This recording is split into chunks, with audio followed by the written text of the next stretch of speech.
Hey, good day to you. This is Todd. I am just a regular dude walking in the Word. Today we're in Matthew 25. If you remember the last episodes, we've been in Matthew 24. It's talking about the end times. It's talking about the rapture of the church, the tribulation, and the second coming of Christ. Okay, when you put all that together to understand it, and if you don't understand it, go back to those episodes so you can fully understand it. Today we're talking about a parable that Jesus told relating to the rapture of the church. Okay? And so this is taken from Matthew 25, verses 1 through 13. Yesterday we talked about this parable already, and how in that parable it talks about some of the women didn't have enough oil. They ran out of oil, and they were like, hey, share some of your oil with us. And like, no, we can't. We only have enough for ourselves. Okay? And so the aspect of that was salvation is personal. It's not, I don't have salvation for me and my whole family or my friend, in Guatemala or whatever. It's salvation is personal, okay? There's no piggyback rides into heaven, okay? So today, it's a different aspect I want to talk about, and it's this. You must expect Jesus to rapture us at any time, okay? So let's read today Matthew 25, verses 1 through 13, okay? It says this: At that time the kingdom of heaven will be like 10 virgins who took their lamps and went out to meet the bridegroom. 5 of them were foolish and 5 were wise. The foolish ones took their lamps but did not take any oil with them. The wise ones, however, took oil in their jars along with the lamps. The bridegroom was a long time in coming, and they all became drowsy and fell asleep. At midnight the cry rang out, "Here is the bridegroom, come out to meet him." Then all the virgins woke up and trimmed their lamps. The foolish ones said to the wise, "Give us some of your oil. Our lamps are going out." "No," they replied, "there may not be enough for both of us and you. Instead, go to those who sell oil and buy some for yourselves."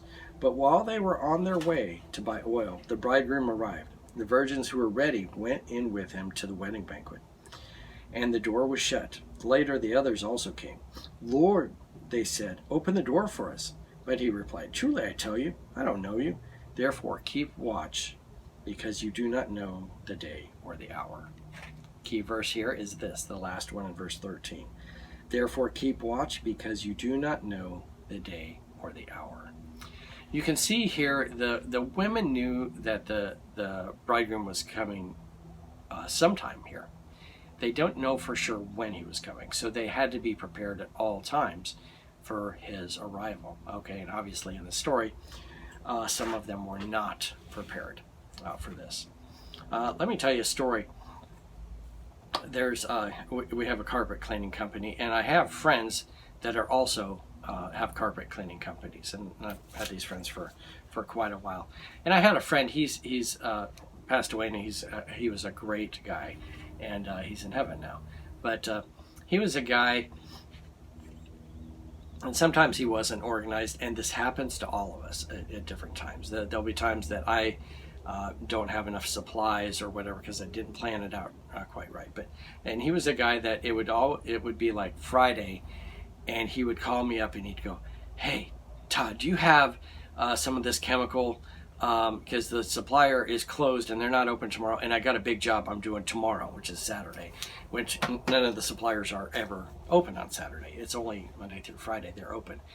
But he hadn't thought ahead enough and planned out ahead, and so it seemed like many Fridays he'd be calling and say, "Hey, Todd, I don't have enough chemical for this.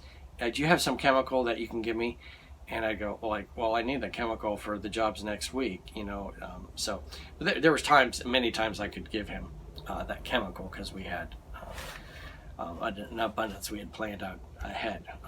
But it just happened like that. And every time that happened, I thought of this parable because it was he was an example of someone he hadn't planned ahead with the carpet cleaning, and that's not an eternal aspect. He had planned long ahead for his salvation with Jesus, and he's now in heaven.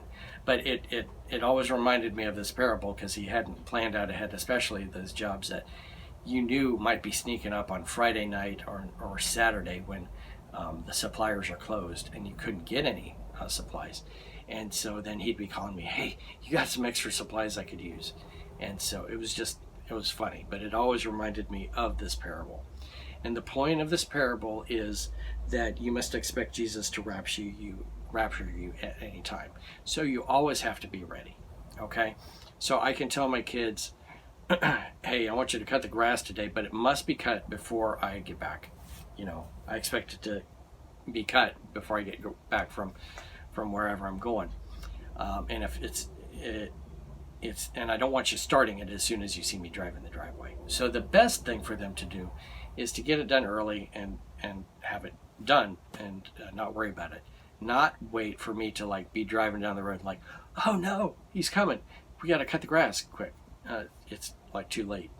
So you got to be prepared. And so we need to always be prepared for our salvation. And that means accepting Jesus into our heart today and living for Christ today.